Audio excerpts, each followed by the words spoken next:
Porcupine Productions presents a trip back in time to one of radio's most chilling psychological thrillers. Tonight's feature comes from Suspense, the premier anthology of radio drama, and was originally broadcast on January 6, 1949.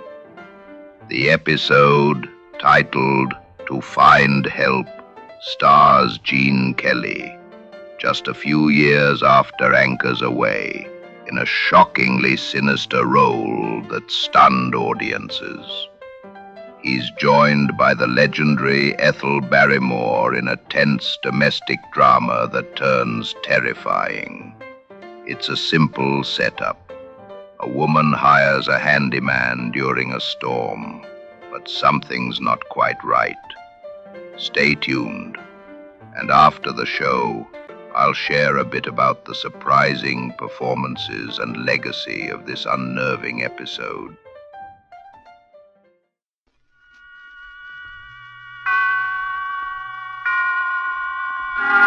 Suspense.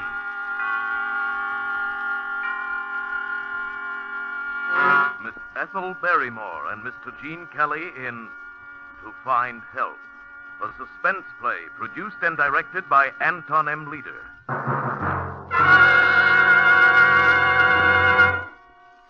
My roomer, Mr. Armstrong, tried to warn me that morning he left on his business trip. I remember we were just finishing breakfast, and he was rather in a hurry. I don't care what you say, Mrs. Gillis. I just plain don't like it. You're alone here in the house all day. There are no close neighbors, and after all, you know nothing about the man. Good gracious, Mr. Armstrong, you'd think I was a pretty young thing of 20 to hear you tell it. And another thing, it seems very strange to me that a young man should be job hunting from door to door this day and age. Why, there are plenty of jobs to be had. That's just why it's so difficult to find help these days. You're a worry-wart, Mr. Armstrong. Now that I've found someone to do my heavy work, I'm not going to let your silly notions change my mind. Well, all the same, though, I'm not leaving the house this morning till I get a look at the guy. I remember I kept worrying about poor Mr. Armstrong missing his train because it was getting to be 9 o'clock. He dried the breakfast dishes for me, and as he talked, he kept looking out of the window toward the long driveway. Hey, here he comes. What? I guess I needn't have worried. Mr. Armstrong was smiling, for he'd seen my young man who was coming up the driveway, and I smiled, too. Even I had forgotten what a meek, harmless-looking lad he was. Why, he would hardly be called a man at all, I thought.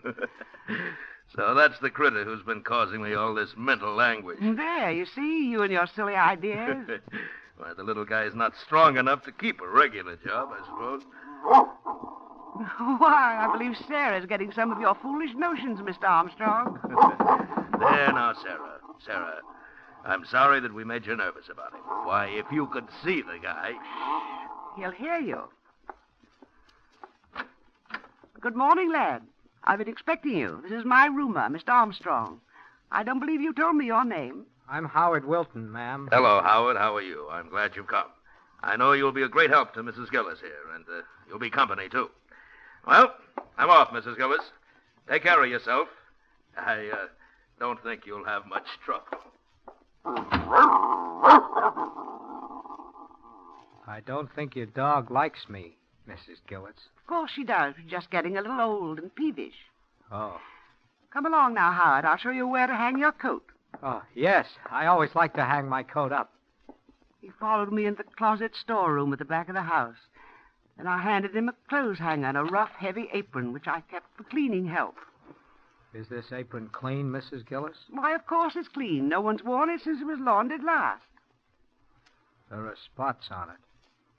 See? Spots? Here, let me look. Why, that's paint. No dirt and dried paint, son. If you don't mind, I'd rather not wear it. What will you wear, then? You didn't bring other clothes. I'm a neat worker, Mrs. Gillis. You needn't worry about my clothes. I turned, and the light hitting his face from the small window made him look so different. I was startled for a moment, and then I thought, you're a silly old woman, Mrs. Gillis. And then I smiled. Are you laughing at me, Mrs. Gillis? Why, no, son. I was laughing at myself. Come along. Let's get started now. He'd only been at the den floor a short time when I heard him walk back to the closet storeroom. Can I help you, son? I'm going after my coat, Mrs. Gillis. I don't like it being out there in the storeroom. It's a breeding place for moths, you know. Now, son, it takes longer than that for moths to do any damage. Mrs. Gillis, perhaps you won't think it's quite so amusing when I tell you that it's my best and only coat. I didn't mean to hurt your feelings, lad. Where would you like to put it? In the kitchen, perhaps? No, the cooking fumes wouldn't be good for it. I'll take it right in the den with me. That is, if you don't mind. Go right ahead, Howard. If you don't mind. Suddenly, I was thankful that there was a phone. He was such a peculiar boy. I wasn't really alarmed. Not then, I wasn't. Still, it was good to know the phone was there and that old Sarah was still in the kitchen asleep.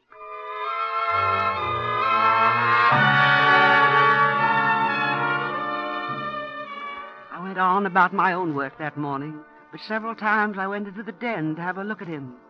He wasn't doing much, I could see that. He seemed to keep polishing one small square in the corner of the room. Is there anything you need, Howard? Howard? I won't be spied upon, Mrs. Gillis. I won't put up with that. See here, lad, I think we must have gotten off on the wrong foot. I'm not spying on you. Now, why do you keep popping in like that? Would you like me to go faster? Would you like me to spill out my life's blood for you here on the floor? Is that what you're after? Howard, are you well? Are you well enough to work? Of course I'm well. If only you'd quit bothering and pestering and questioning me. Is it too much to ask? Howard, son, I'm interested in young men. I had 2 boys of my own. They were in the service. See, that's Bill on the desk there. He was a Marine. And on the table there, that's Dennis. He was in the infantry. So, that's why you hate me. I see it all now. Hate you? Why, whatever gave Yes, you... you hate me. I could tell it the moment I walked into your house this morning. But Howard... You hate me because I'm young and I wasn't in the service like your boy. Why, it never occurred to me. You must know I was grateful when you came looking for work. Grateful? You resented me. The only reason you have me here is to work my life's blood away, to punish me for not being in the service, just because your sons were in the service and I wasn't. Son, you're ill. Let's put the work away now. I'll make you a cup of tea. Oh, you don't want me to do the job. Is that it? You're like the Army. There was a job to be done, and they wouldn't let me in. Now you'd like me to stop in the middle of this. I only want you to do whatever will make you feel better. Well, leave me alone, then. Very well. Mrs. Gillis? Yes? I'll tell you why I wasn't in the Army. If you insist. I don't insist at all, Howard. If you must know, I'll tell you. They said there was something wrong with my mind.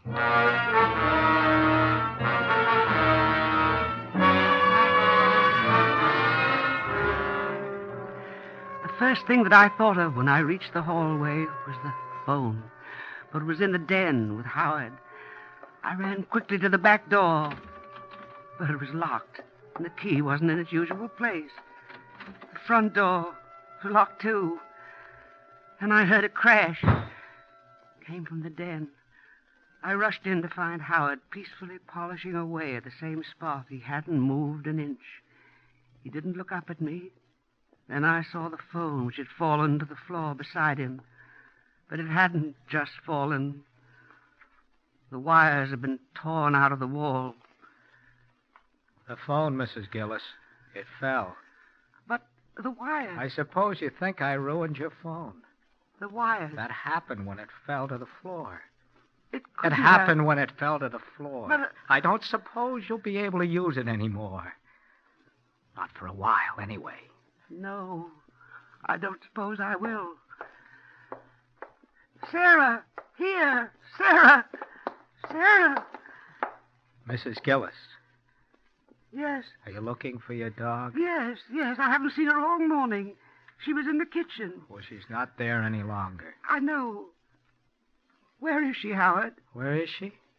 Yes, where is she? She's gone. Gone.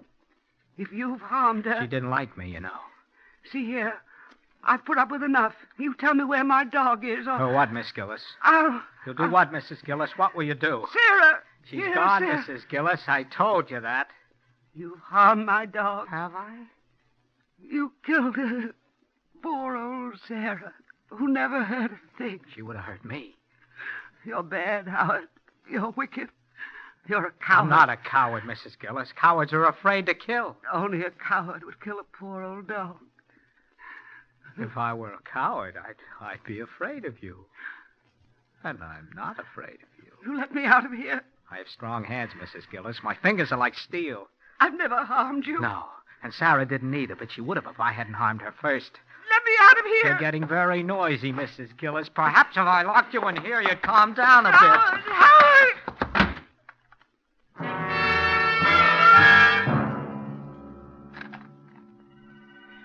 And then I heard the key turn in the lock. For a moment, I had the feeling of unreality. Was this really happening? But I found out soon enough that it wasn't a dream, for the dim light from the little square window picked up a limp, lifeless object in the corner among the dusty mops. I knew without looking further what it was. Poor Sarah. Sarah, who'd never harmed a soul. I don't know how long he kept me there.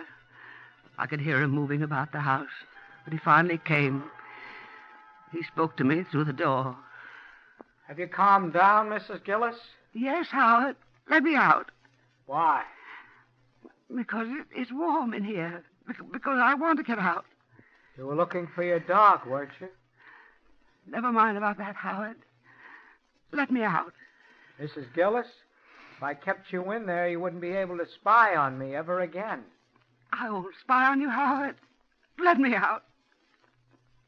You know what I've been doing, Mrs. Gillis? No, I've been doing your den floors, just like you asked me to. that's fine, Howard. It was fine, being able to work peacefully. Knowing that you were someplace where you couldn't bother me. I won't bother you, Howard. It was very peaceful. Nobody to bother me. Let me out, Howard. Will you promise to do as I tell you?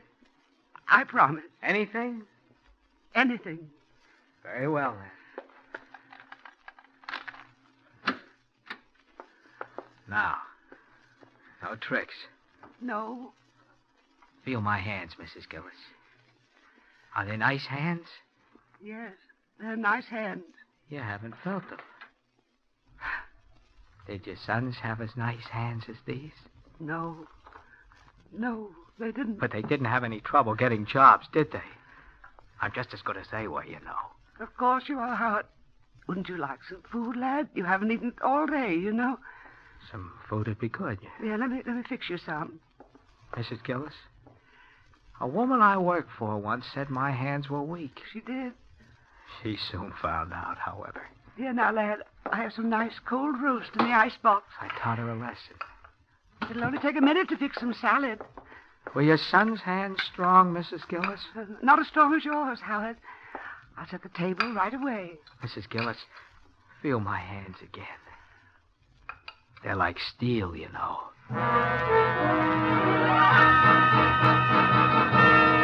I finally managed to get some lunch on the table. Howard sat beside me. He didn't say much, and he ate very little. I tried to appear casual, to engage him in conversation, anything. Do you work often, Howard? Not often. Do you have trouble finding jobs? People are anxious to find help these days. Weren't you? Yes, to find help. Mrs. Gillis? They're looking for me. Who, Howard? I don't know exactly. People I worked for last, I guess. Was that here in this town? No, it was another town. Everyone was looking for me, so I went away. It's horrible to be spied upon, Mrs. Gillis. Do you know what it is to be spied upon? No, I don't. Would you like to know? No, I wouldn't, Howard. I think I'll spy on you the rest of the day. Then you'll know how it feels. No, please, Howard. Whatever it is you want, take it and go away. There's nothing I want, nothing.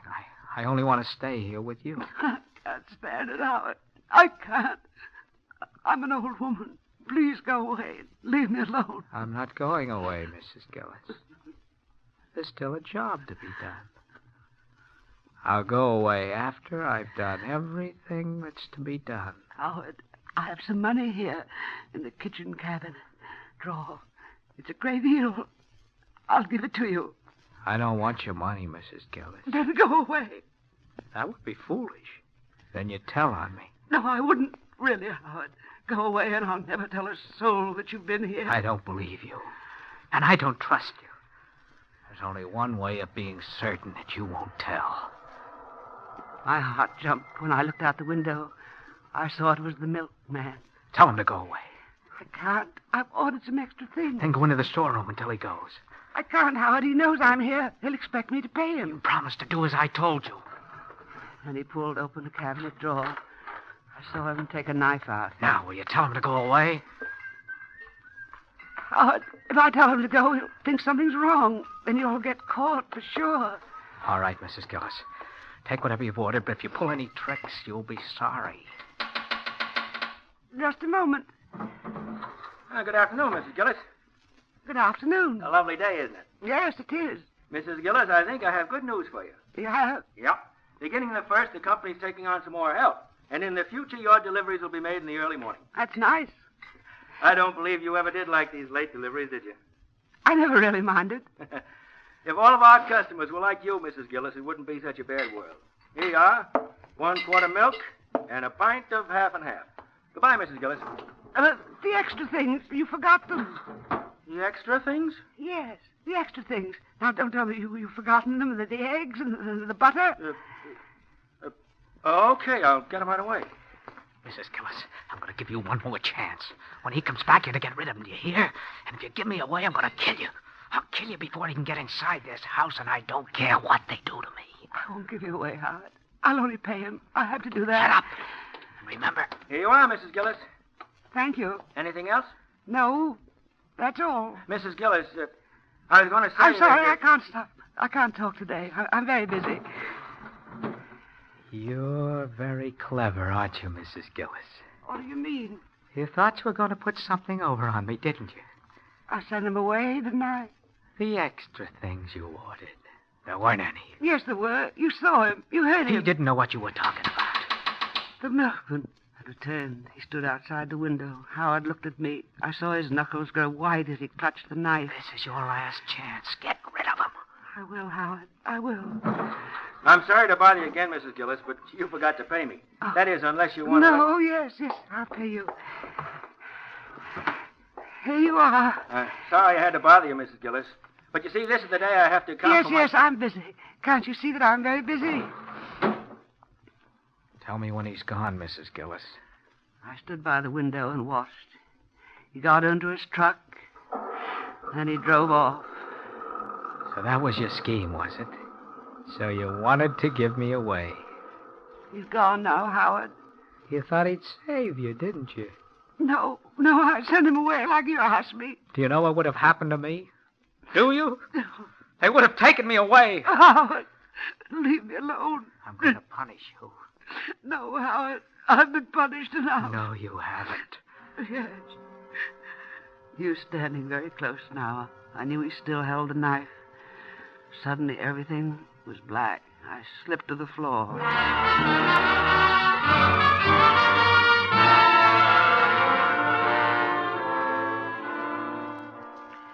When I came to, I was on the kitchen floor. My head throbbed. Then I remembered everything. But where was he? And I heard a sound, a soft, swishing sound. It seemed like hours before I could bring myself to move. Suddenly, the hall clock began to strike. Why, it was 5 o'clock. I'd been unconscious for longer than I'd thought. The room had already turned dark in the late afternoon light, but I could see him now. He stood in the middle of the room. He was pushing my heavy floor polisher back and forth, back and forth. I tried to close the door quietly, but he looked up. He saw me. What time is it, Mrs. Gillis? About 5. Well, I guess I'll call it a day now. I've done a nice job, haven't I? Yes, Howard. Very nice. I think I'll be going now. Doesn't it shine nicely, Mrs. Gillis? Yes. Yes, it does. Was it worth $5 to you? Yes, Howard. I have nice hands, haven't I, Mrs. Gillis? Yes, Howard, you have. Here, take the money. Thank you. It's a pity they have to be used to polish floors. You've done such a good job, Howard. I'm going to give you a few extra dollars. Thank you. Will you be needing me tomorrow, Mrs. Gillis? No, thank you, Howard.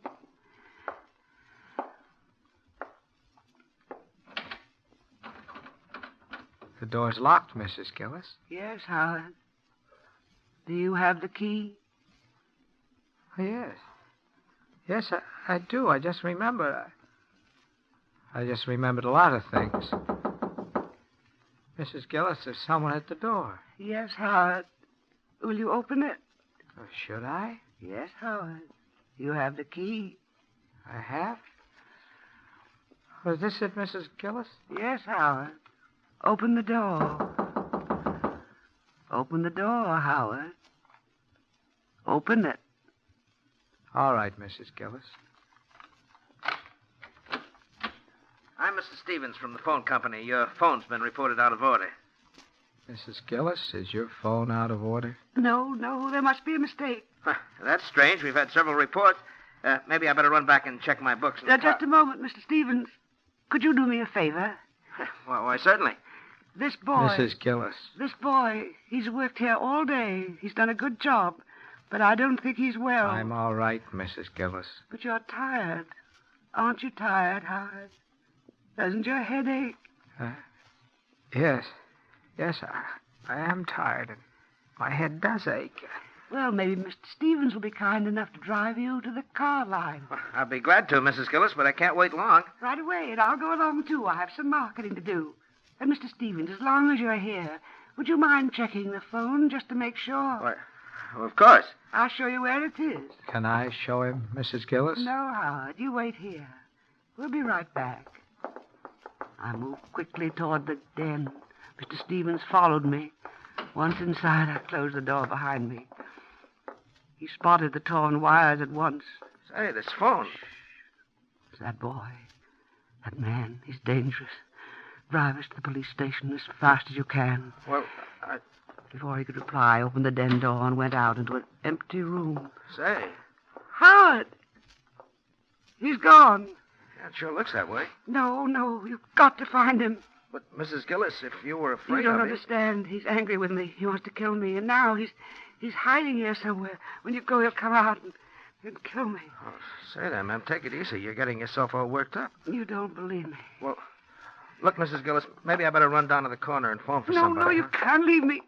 I'll go with you. Well, sure, if it'll make you feel any better. My car's right outside in the driveway. Yes. Come on. Yes, and we'll call the police. They'll come and get him. Sure, whatever you say. He looked like a nice enough young fellow, though. Are you sure that he... Were you looking for me, Mrs. Gillis? Oh, why, yes, Howard. I was. Are you ready to go? Yes, I'm ready. I just thought I'd wait in the car. Sure. All right, Mrs. Gillis. You get in the back here. Thank you.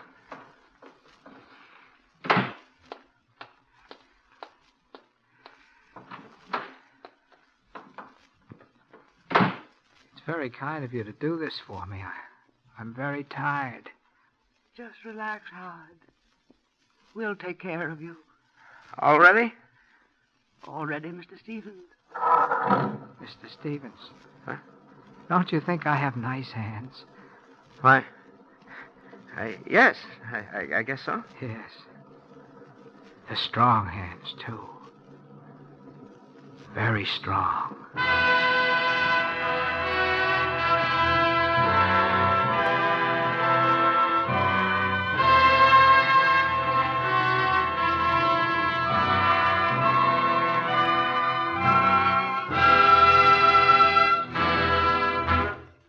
Thank you, Gene Kelly and Ethel Barrymore, for a splendid performance.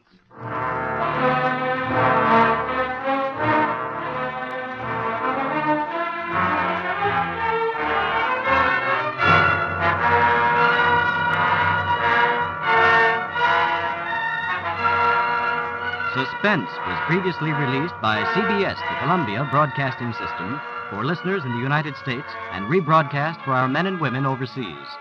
This is the United States Armed Forces Radio Service, the voice of information and education.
That was Suspense, To Find Help.